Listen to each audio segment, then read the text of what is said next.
there was a chance that if Colorado would have gotten its doors blown off last week, that this might not have been the must-watch game.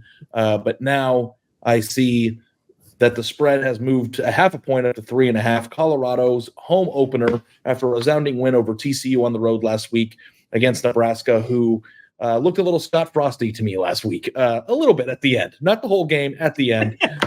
Mitch, let's just start with you because I think there are some people who just are, fatigued a little bit. There's a loud minority who's fatigued about Colorado. I am really interested to sink my teeth into the Nebraska side of this stuff. What was your takeaway? And is it annoying to hear Scott Frost comparisons, or is that on base in your mind? Not from you, no. Okay. From some others, from it might be annoying if I heard it from some other people. But it wasn't just the end of the game, Ari. It was also the end of the first half, and Nebraska had the ball at the 1-yard line in the final 12 seconds of the first half and was unable not just to punch in a touchdown, but it was unable to score. And that was a sign of things that came at the end of the game. So both halves, Nebraska commits 3 turnovers in the final 5 minutes of the two of them together. So yes, that is kind of Scott Frostish, where Nebraska devised ways, new ways, unimaginable ways to continue to lose games. And for Matt Rule, the new coach, that was game 1. For the fans and some of the players, This was like game 200.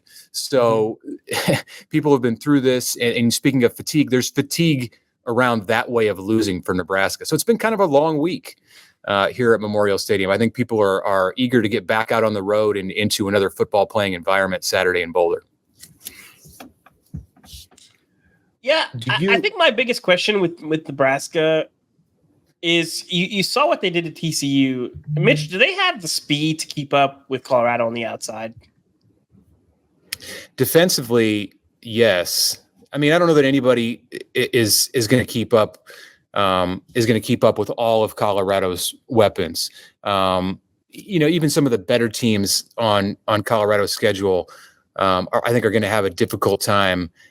In certain situations with that offense. But they'll be able to outscore the Buffs, I would think, when you look at the better team. For Nebraska, it's not going to be a matter of trying to outscore Colorado. I mean, scoring more points, yes, but not getting into a scoring match. Defensively, the defense is the strength for Nebraska. And you saw Nebraska holding Minnesota, which has some weapons at the receiver and tight end spot. And Nebraska held them to 3 points until the final 5 minutes of the game. It's a 60-minute game. Minnesota scored 13 points.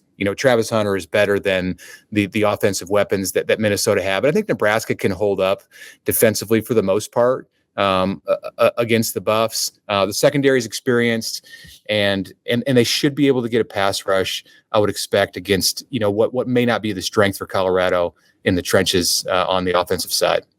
Here's what I'm thinking, guys.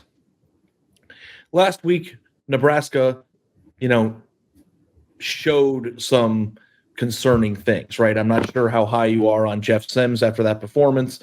I'm not sure how high we are on Nebraska's ability to win a close game and in a 3.5-point spread. That isn't indication that they think that this is going to be close. I think that line is super, super fishy. I think there are a lot of people out there that are really, really high on Colorado after what they saw from Travis Hunter and Shedeur Sanders last week. I think there are a lot of people who are down on Nebraska given the way they lost that game.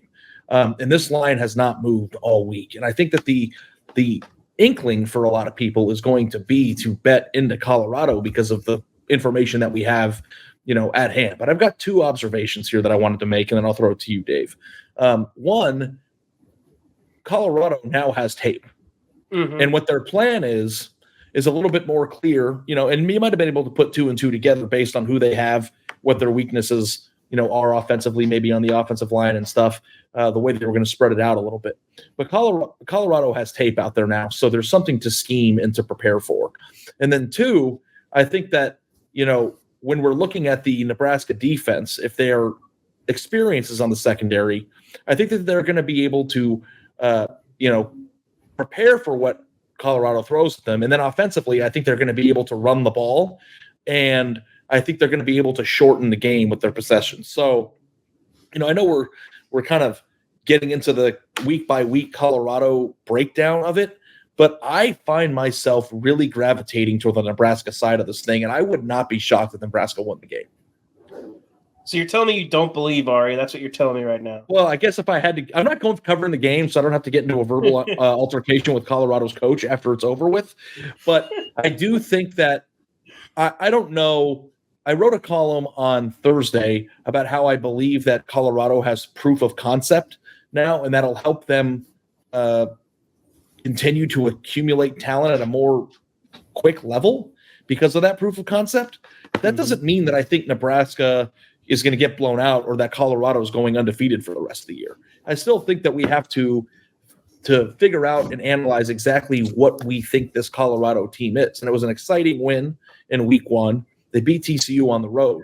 But are they just automatic bet against a team that has some athletes and, is bigger potentially up front than TCU was and, has those athletes? Or are we in a position too where it's like this is still a team that had a 3.5 over under for their win total? Like, where are you at on this, Dave? I'm unsure. I think there's just, again, let's not lose sight of the fact that this is still an unprecedented experiment, even though Dion wants to say we did this all at Jackson State, all of this stuff.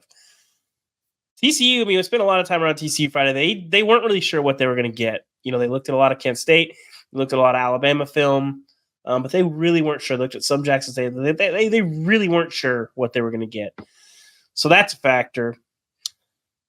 Managing a locker room, especially with a bunch of guys that came in the summer, is also, can you stay steady Eddie? Are you going to have highs and lows and all that stuff? And Dion said this week, hey, I want you guys to read your press clippings if you balled out, but not everything they say is true. And like I've been doing all offseason, Ari, I watched a lot of the Colorado YouTube content. And Dion's been pretty consistent this week in that, hey, last week we did what we were supposed to do. We did what we expected to do, but you haven't done anything. Like, there was definitely some emotional scenes and some celebration. But I think they recognize, like, the TCU game is not going to define their season. So this is a tough look. I'm going to lean Colorado here. I'm going to say I think Colorado gets it done just because I think it's possible. We're still underrating Colorado. I think they can still play a little bit better. They seem to believe so. And TCU played really poorly. I think TCU did a lot of things to Colorado that Michigan did to them in the semifinal. Just weird mistakes and all that stuff. But I think TCU's still a really good team. I don't think Nebraska's a very good team. I think that's part of this as well. So, I'm not sure they're going to be able to score enough to keep up here. I like Nebraska. I like Colorado. And the points here too. We just got a comment here that said, might think I'm nuts after Nebraska hit a grand total of 10 last week, but I like the over. And I was going to say, I think I love the under. I think that Nebraska's whole plan here should be, or probably is, Mitch, you can help me out with this, would be to shorten the game, to let that clock run, to try to keep Colorado's offense off the field. And then the other question too is, we know what Colorado did last week, but they also turned the opposition over inside the 10, I think twice, if I remember correctly. At least once. Travis one Hunter, a terrible throw, one otherworldly, one of the best interceptions I've ever seen. So the other thing too is how many snaps can this human being play if we're talking about Travis Hunter here? And I know it's only week 2, so it might be a lot, but eventually this is going to have to come down. And is this a game? I don't know, Ari. I really don't know about that. He's going to play 120 snaps a game all year? He's not playing a high contact position, right? You're playing corner, and it's a shape thing. And he's been doing this forever, man. His senior year, I went out to Georgia, and we did a Travis Hunter profile. If you haven't read that at The Athletic, you should read that. I don't think we got into a lot of this in the story, but I spent quite a while with a lot of their high school staff down there in Collins Hill. And the first 2 years that he played, he just never left the field. And he missed almost no time. His senior year, they were really good. So he played a little bit less. They took him off the field a little bit. Colorado needs him. He's their best player on offense. He's their best player on defense. So if he's playing, running back and linebacker, I think that's different than playing corner and receiver. He's not taking a ton of hits. And that's where your risk comes in. If you can do the running, which it seems like he can, I don't know that he's going to play 130 snaps every single game, but in week 2 against Nebraska, I think he can keep this going for at least another week. Certainly I think, quite a bit longer. And then maybe if you're up big against Colorado State, you dial it back a little bit. But I if he doesn't play at least 120 snaps here this week, I would be kind of surprised. What's interesting, what's interesting in that conversation is that Nebraska is going to try to shorten this game, as you mentioned, Ari.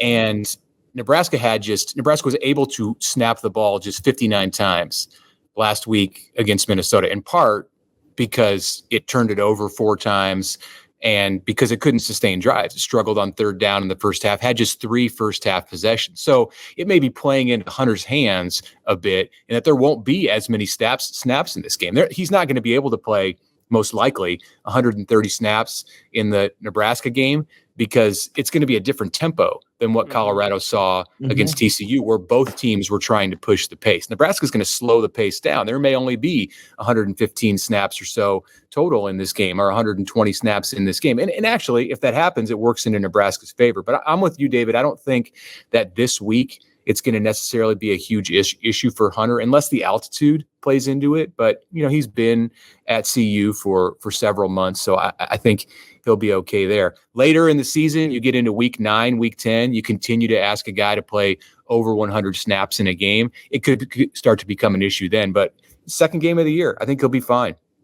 Okay, Mitch, I want to ask you, what's your thought process on Sims after one game, seeing him there, and then we'll get into our picks. Yeah, really disappointing. He stared down his receivers. He didn't look at all like the quarterback, Jeff Sims, the Georgia Tech transfer that the Nebraska coaches spoke about in the offseason. But then you have to recognize that it's a small sample size, and he's dealing with the receiving core at Nebraska. And this isn't going to change over the course of the season. That is athletically compromised. Nebraska has had massive attrition at the receiver position. It's a group that is in transition. They have freshmen in the program who are the future of this position, that have track speed, the kind of guys that Matt Rule thrives in working at that receiver position, but they're not ready yet. So they're going with a former walk-on who caught the only touchdown pass. Now, he's a good player. They're going with an older player, transfer from Texas, in Marcus Washington, who was suspended for the first half of that game. Nebraska lost one of its best receivers, Isaiah Garcia Castaneda, to an ACL injury in the Minnesota game, so he's unavailable. These receivers, this is a problem for Nebraska to run out to Colorado with the group of receivers that it has on the field and expects to have on the field Saturday. So that impacts the quarterback, who Jeff Sims is. All that said, he was not good. He didn't show the kind of arm and the kind of field awareness that Nebraska is going to need him to show. So, we'll take this as a one-game thing as I assess this, and maybe he looks different on Saturday. But at times in his Georgia Tech career, this is the guy who he's been too prone to turnovers. He dealt with a lot of injuries. So there's some red flags there about what Nebraska has at the QB spot moving ahead. So, Mitch, break down the game for me. Who do you like? Yeah, I say all that, and I think that sometimes we make, and in this case, I think in both of the games that these two teams played, we overreact to week 1. I think we overreact to the way that the game finished for Nebraska, and that over the course of 60 minutes, Nebraska did, for the most part, what Matt Rule wanted Nebraska to do. And I think we're overreacting to what happened in Fort Worth with Colorado. I mean, they're a better team than people gave them credit for, than I gave them credit for at the start of the year. But I don't think they can execute that well week in and week out. I think some things are going to go wrong for Colorado in this game that didn't go wrong in the first game. I think some things will probably go right in crucial situations for Nebraska that didn't go right. And I think those 3.5 points are awfully enticing. You mentioned that this is a fishy line, and it's interesting in that I think there seems to be the people who set these lines, they're trying to get the bets on Colorado. They're trying to get more money on Colorado because they understand the advanced metrics that go against what the common sense tells us about how we see these two teams. The common sense tells us when you watch them that Colorado is ready to just run over Nebraska or throw the ball all over Nebraska. And I don't think the way that these two teams play, the way that they play at the line of scrimmage, some of the things that are inside the box score, I don't think it necessarily says that. So I do like Nebraska in this game to cover the 3.5. That was really well said. I have no notes. I think I am on Nebraska here too, bud. So Dave, do us a favor and bring Colorado back around for us. Come on. We'll see. I'll be there chronicling it. I hope we can get Max to be yelled at by Dion. We'll see. That'd be fantastic. I'll do everything I can to make sure that Max is in the firing line after whatever happens. But I think one of our commenters called it a really high variance game. I think that's true. Any game where I could see either team winning by 10, 20 points is interesting. I certainly could see Nebraska winning by double digits. I could see Colorado running away with this game, and those are entertaining football games. I think we're going to get one in Boulder. But let's move on. Well, who's your pick? The rest of this. I'm taking Colorado. I'm going with the Buffs. Yeah, I think that extra half a point there that wasn't there all week is kind of talking dirty to me right now. They'll be all right. If Nebraska does lose, it will be by 2, like every other game. I'm very skeptical in Nebraska's ability to move the ball consistently, even as porous as Colorado's defense looked against TCU.